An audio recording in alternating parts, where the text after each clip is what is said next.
Las Vegas, Nevada. The private training hall of the MGM Grand Arena, May 18th, 1974.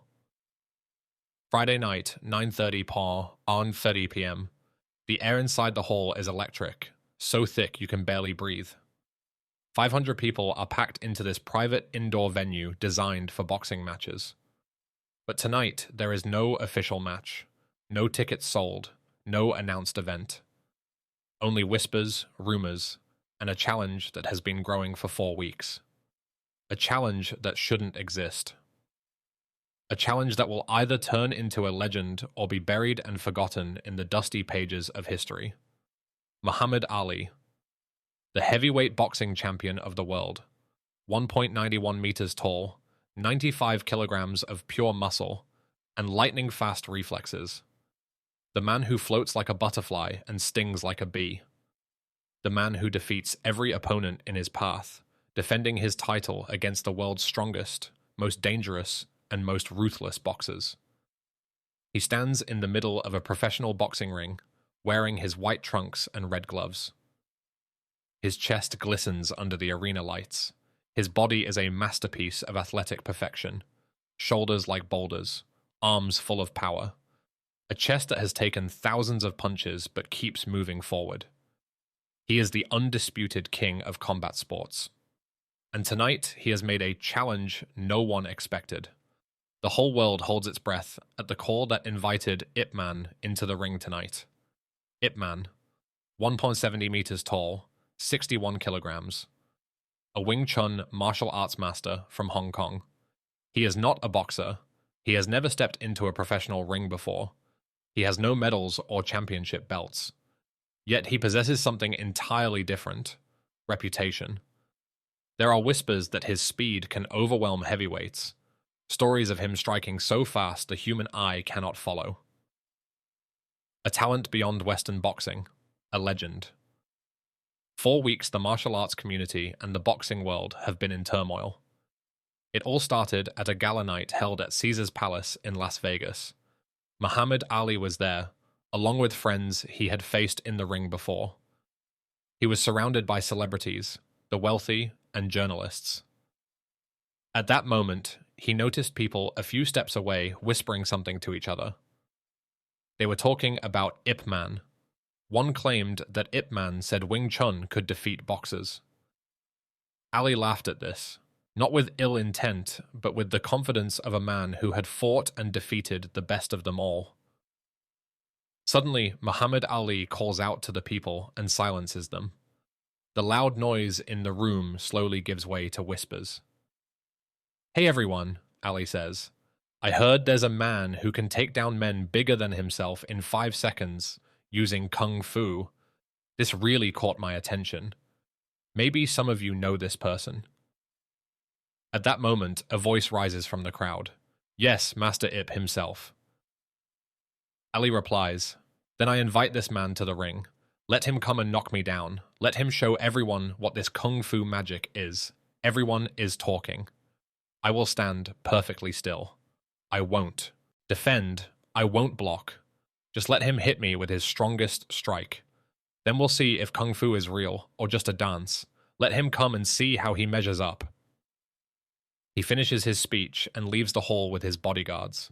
The news quickly spreads to the martial arts schools of Las Vegas, the studios in California, across Nevada, and to the newspapers and radio stations. Muhammad Ali challenges Ip Man, the world's greatest boxer, against Hong Kong's mysterious martial arts master. Ip Man hears the news the next day. He is giving private lessons to his students in his small Wing Chun school in San Francisco, when one of his students shows him the front page of the newspaper.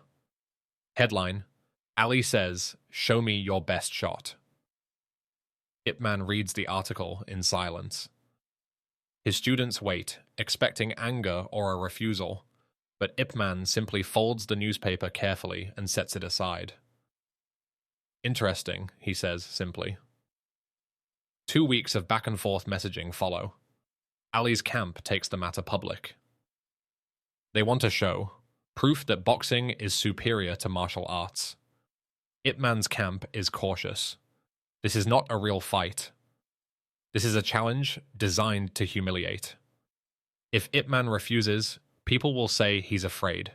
If he accepts and fails, his reputation will be destroyed. But if he accepts and succeeds, he will have to achieve the impossible.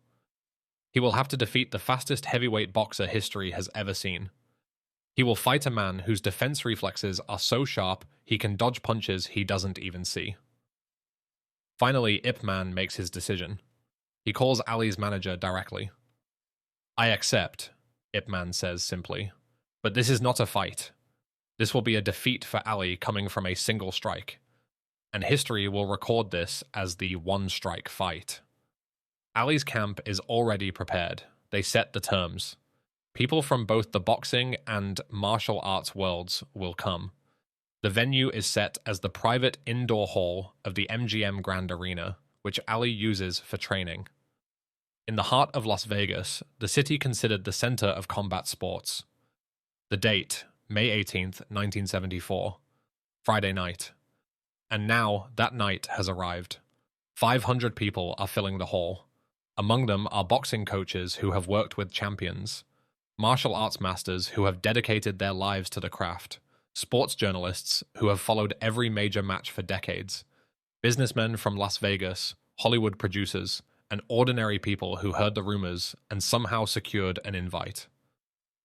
The ring is illuminated by powerful overhead lights. Everything outside the ring is in shadow, and on stage are two men. They are about to perform something that 500 witnesses will talk about for the rest of their lives. Muhammad Ali stands in the middle of the ring. He is relaxed, his body loose, smiling. He turns the ring into a show, thinking he will win shortly. He bounces lightly on his toes, shakes out his arms, rotates his neck. His red gloves shine brilliantly in the light. He looks at Tess. The crowd grins and raises his arms. "I am the greatest," he shouts, and the crowd roars in applause. Ali stops bouncing. He looks at Ip Man. The absurd difference between them is obvious. His fists are twice the size of Ip Man's. Ali is quite pleased with himself. "Are you ready, little man?" Ali's voice is loud, designed for the crowd. "You hit right here." He taps his own chin with his glove. "Your best shot. I won't defend. I won't move. You just show what you can do. When you're done, we'll all see if Kung Fu is real or just movie magic." Laughter erupts. The crowd murmurs. Some are excited, some are uneasy. This feels wrong. It looks like a trap. Ip Man is about to strike the heavyweight champion of the world, and Ali won't even defend himself. If Ip Man's strike does nothing, he will be humiliated in front of 500 witnesses. If Ip Man's strike truly hurts Ali, the boxing world will never forgive him. The only way to come out of this as a winner is to do something completely unexpected, completely undeniable. Something that transcends the rules of the game. At that moment, Ip Man does not answer Ali's words. He simply stands and waits. A professional boxing referee steps between them.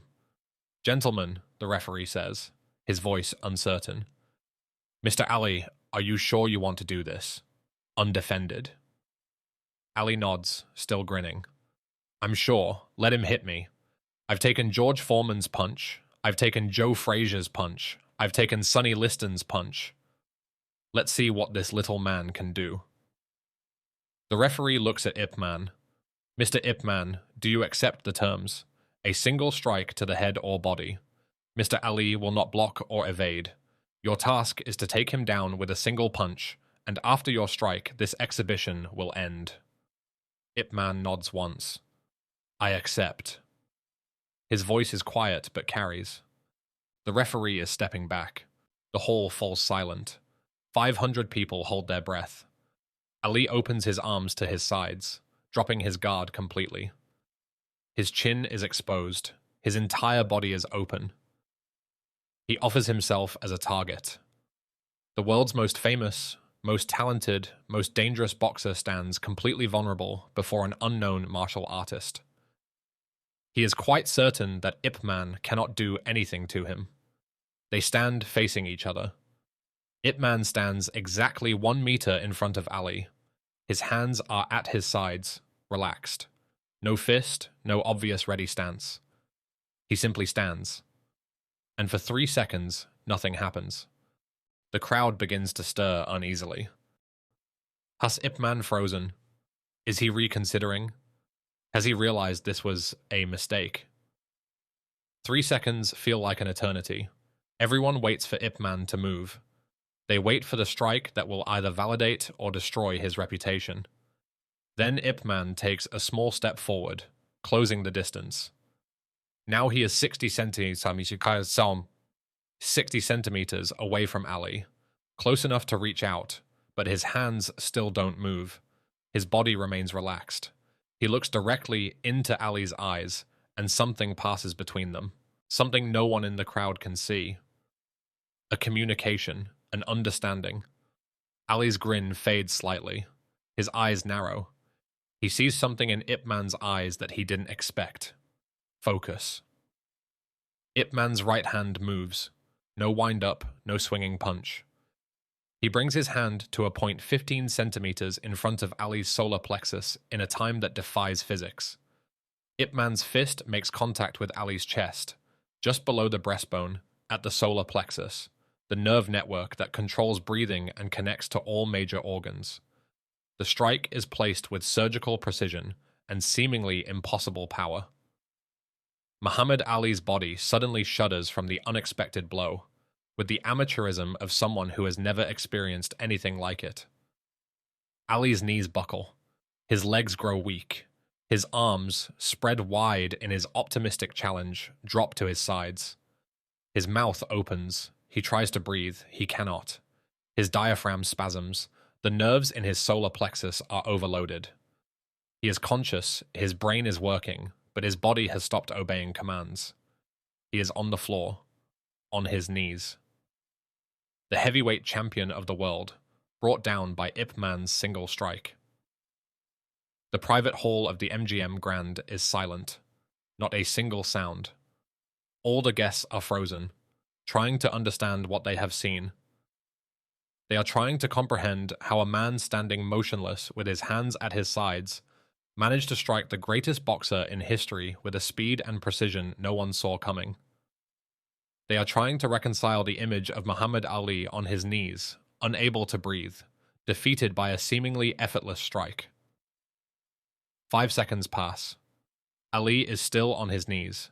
His hands are on the floor. He is leaning forward, forcing his lungs to work, struggling to draw air into his body. His face is contorted, trying to understand what hit him. He had taken blows before that would put normal people in the hospital, but none had felt like this. Ip Man is standing. His shadow falls over Ali.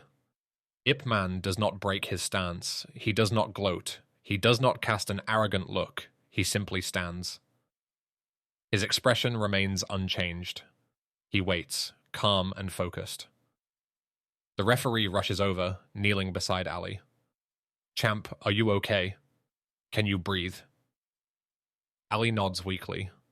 His breath returns. The spasm slowly, painfully relaxes. He takes ragged breaths. His body begins to recover. He raises his head, looks at Ip Man, and for the first time in his professional career, Muhammad Ali has no words. Ip Man extends his hand. Ali looks for a moment, then takes it. Ip Man helps the heavyweight champion to his feet. Ali is standing, but he is quite unsteady.